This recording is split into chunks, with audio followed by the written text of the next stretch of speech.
Today, we are diving into a really cool puzzle that comes straight out of a chemistry lab manual. And it all kicks off with a super simple question, one you think you know the answer to. But trust me, science has a fantastic twist waiting for us. So let's get right into it. Seriously, think about it for a second. You burn a log in a fireplace, right? What are you left with? Just a little pile of ash that's super light. The log definitely gets lighter. That's what your gut tells you. But what if I told you some things do the exact opposite? No joke. When you burn the metal magnesium, the stuff it leaves behind weighs more than the original piece of metal. It sounds totally impossible, like it has to be breaking some fundamental law of the universe. But it's not. And today, we're going to play detective and follow the clues from a real experiment to see exactly what's going on. So here's the game plan. We'll look at the puzzle itself, check out the initial investigation, and then, uncover a surprise complication. But don't worry, we'll see how chemists have a clever fix for it. And finally, we'll run the numbers and get our answer. Let's go. Okay, so this is the core of it. We're staring at something that just doesn't feel right. You set something on fire, and it gains weight. Now, in any good investigation, the first thing you do is look closely at the evidence. And look, this isn't just some made-up problem. This quote is pulled directly from the lab manual. It's a real observation that students had to puzzle through. The data confirms it. Something very, very weird is happening here. To crack this case, chemists don't just guess. They come up with a plan, a methodical experiment designed to figure out exactly what's going on. And this is where we find our first big clue. The logic here is actually pretty simple and elegant. You weigh the magnesium at the start, you burn it, and then you weigh what's left at the end. Whatever that difference in weight is, well, that has to be the mass of whatever joined the party during the reaction. And here is our prime suspect, oxygen. See, when you burn magnesium, what's really happening is that magnesium atoms are grabbing oxygen atoms right out of the air. They bond together to make a whole new molecule, magnesium oxide. And guess what? Those oxygen atoms have mass, so that's where the extra weight comes from. Case closed, right? Well, not so fast. You know, in the real world, experiments rarely go perfectly according to plan. Just when we think we've got it all figured out, the evidence sitting in the bottom of that lab dish tells us a different story. There's a twist. Okay, so the lab manual says our final product, the magnesium oxide, should be this grayish-black powder. But when the students looked closely, they saw something else mixed in, this weird, unexpected white powder. Suddenly, our crime scene is contaminated. What on earth is this white stuff? So here's the deal. The air around us isn't just oxygen. In fact, it's almost 80% nitrogen.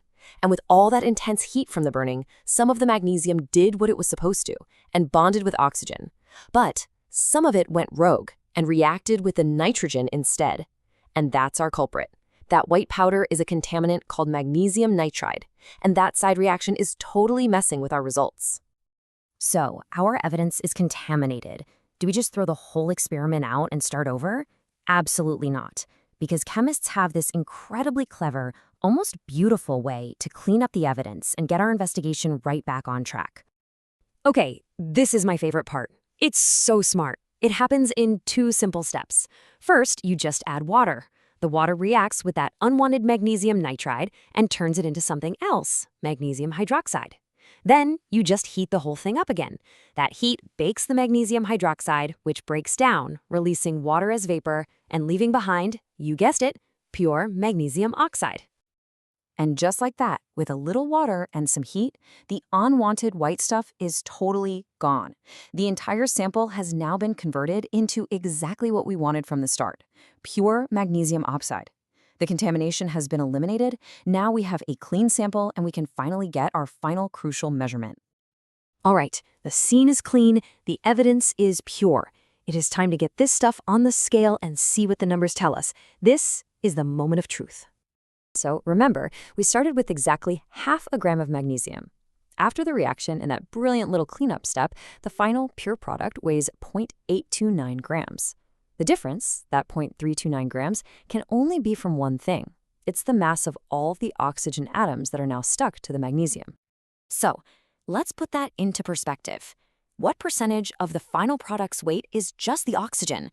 We do a quick calculation and boom, our experiment shows that it's 39.7%.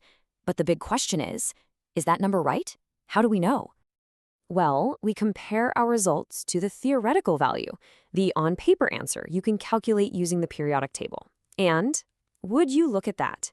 Theory predicts that magnesium oxide should be 39.7% oxygen by mass. It's a perfect match. Amazing. And there it is. The verdict is in. The investigation is closed. The weight gain wasn't some kind of magic. It was the real, measurable mass of oxygen atoms pulled from the air. And our experiment was precise enough to prove it, confirming that the chemical formula for magnesium oxide is, in fact, MgO, one magnesium atom for every one oxygen atom. So we solved a neat little puzzle from a chemistry class. Cool. But why does any of this really matter? What's the big takeaway here? Well, this process isn't just about magnesium. This whole idea, carefully weighing what you start with, accounting for any sneaky side reactions, and analyzing the final product, this is the bedrock of chemistry. It's how we figure out and double-check the fundamental recipes for everything in our world, from a simple molecule like water to the incredibly complex stuff that makes you, you.